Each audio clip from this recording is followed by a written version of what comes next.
చూడండి, మనలో సంఘంలో ప్రతి వారం తప్పకుండా దేవుని మందిరానికి వచ్చేవాళ్ళు ఉన్నారు.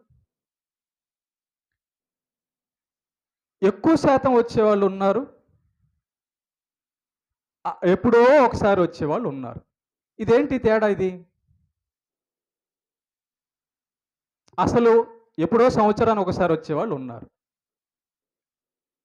మరిది ఇది భక్తి అందామా? ఎలాంటి భక్తి అందాము? ఎంత భక్తి అందాము?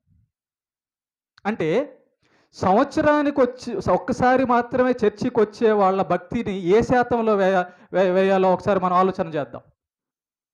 అప్పుడప్పుడు చర్చికి వచ్చే వాళ్ళని ఏ శాతంలో వేయాలో ఒకసారి ఆలోచన చేద్దాం. ఎక్కువ శాతం చర్చికొచ్చే వాళ్ళని ఏ శాతం వేయాలో ఆలోచన చేద్దాం.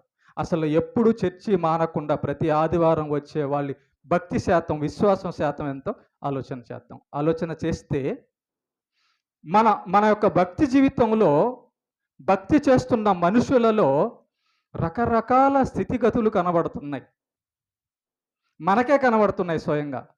అంటే దేవుడు కూడా ఒకరిని పరలోకానికి తీసుకెళ్ళబోయే ముందు అన్నీ చెబుతాడు. నాన్న, నువ్వు పరలోకం వెళ్ళాలంటే, నీకు ఈ భూమి మీద మంచి బ్రతుకు కావాలంటే, పరలోకంలో మంచి బ్రతుకు కావాలంటే, ఇదిగో నా వాక్యాన్ని, నా ఆజ్ఞలను ఇచ్చాను, భక్తిని ఇచ్చాను. ఆ భక్తిలో ఇదిగో ఇవన్నీ ఉండాలి. ఇంతంత శాతం ఉండాలి. ఇంతంత శాతం ఉంటేనే కానీ నువ్వు పరలోకానికి సిద్ధపడలేవు.